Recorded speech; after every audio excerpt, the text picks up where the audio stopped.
Hey, good morning, Leslie. Yeah, we're here with Stephen Williford. He's been called a Texas hero, good guy with a gun. Good morning. Thank you for talking with us. We really appreciate it. First of all, how have you been since that incident, what happened in Sutherland Springs? Well, there's ups and downs in this world, and this past weekend was definitely a down for us.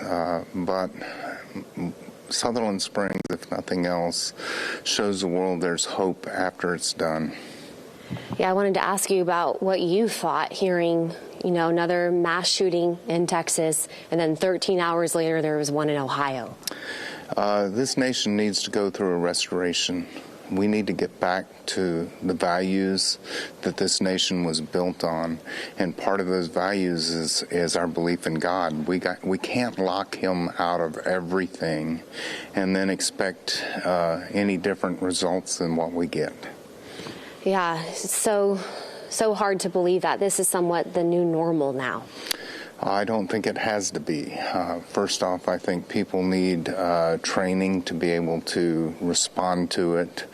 Not only police department, but individuals themselves take responsibility. Step up, be ready, because just like the sheriff in El Paso said the other day, I don't have a handbook other than the Bible to prevent evil. Yeah, and speaking of training, you're here at this convention for law enforcement officers and several other officials talking about training active shooter situations. Would you ever think that you would be doing something like this? Because we were just talking a bit off camera that before the shooting in Sutherland Springs, you were an emergency plumber at a hospital. You still do that, but now you're giving seminars. Yeah, I never thought this would happen. I spoke and I did defensive classes for 20-odd years before this ever happened on defensive classes, and people would ask me how you would step up if something ever happened.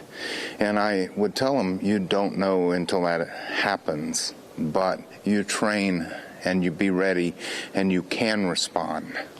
Yeah, and you responded very quickly with what happened in Sutherland Springs. Some ways I don't think I responded quick enough. I mean, I did respond as quick as I could, but when people ask me how many lives I think I saved, and I can't speculate on that, but I can tell you not near enough. Yeah, I bet. So we're going to talk to you again in another 30 minutes from now, talk to you more about today's convention and really what you're going to be teaching everyone. Also, we want to talk more about what happened in El Paso and several other things. So thank you, Stephen. We appreciate you coming on air with us. And the convention that he is speaking at starts at 9:45 here at the Embassy Suites in San Marcos. Back to you guys in the studio. Hey, good morning, Leslie. Yeah, Stephen Williford is here. He's speaking at a law enforcement training convention all day long. And how have you been since that incident back in 2017? Again, we have our ups and downs, and days like Saturday are particularly hard on me and my community as well. We sympathize with El Paso and with Dayton. We know what they're going through. Yeah, does it bring up a lot of memories, painful memories of what you experienced, what your community experienced? It does, and sometimes it surprises me. Before this happened, when I heard about the Las Vegas incident, it was like a punch in the gut. Now it's even magnified even greater. Every time one of these things happen, it's just senseless. And what specifically will you be teaching today with law enforcement out here? Well, I think I will tell my story, and they'll learn from how I reacted and about a mindset. But a lot of the things that I want to get across to the police officers today is that the general public, for the most part of us, we are behind them 110%. We have the highest respect for the officers. Wilson County has some of the greatest officers that I know. Mm-hmm. And when the call went out, they were running at breakneck speed. They were doing everything they could to get to the church. But you can't always have an officer handy. And so sometimes a civilian has to step up. My community couldn't wait for the police. And what are your thoughts? How do you think as a country we move forward from, what almost seems like a mass shooting is happening so often now?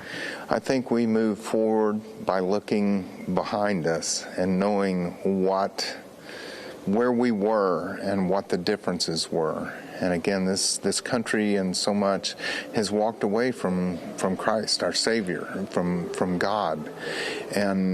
And we can walk away from God. God will always be there if we choose to walk back, and it's time that we go through a restoration. Yeah. All right, Stephen, thank you so much for talking with us. I can really talk with you all day long. I know that the law enforcement officials will really appreciate hearing your story. It's a remarkable story and such a courageous one. And I know that they'll learn so much from you. So thank you so much for talking with us, and best of luck today during your seminar. All right, guys, I'm going to send it back to you in the studio.